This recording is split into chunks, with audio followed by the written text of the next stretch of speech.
आम पुओ मान को लगे नारी जीवन बहुत सहज। हमको सिखा रिया है नारी मान लाइफ बहुत सुंदर लाइफ। काश आमे नारी हे था प्रकृति रे कौन नारी मान लाइफ सहज नहीं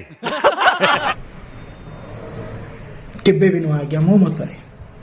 कारण गोटे नारी निज बापा लाज पाई ता प्रेम को छाड़वा को पड़े। मुझे घर जाना है।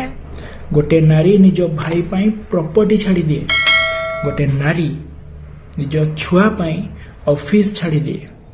गोटे नारी निज स्वामी पाई ता मान इज्जत सम्मान को मालूम है तेरे बाप को मत सिखा चल छाड़ी दिए।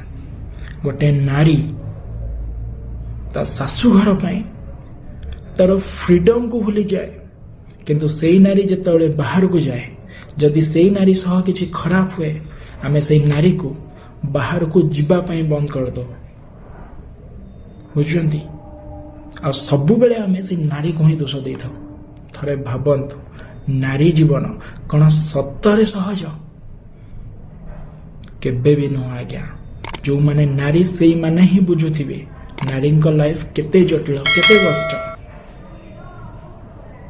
तो प्लीज नारी मानंकु सम्मान दियंतु। कारण आपण भी से नारी औरसुरु ही जन्म नहीं नारी गर्भरु ही आपण जन्म नहीं।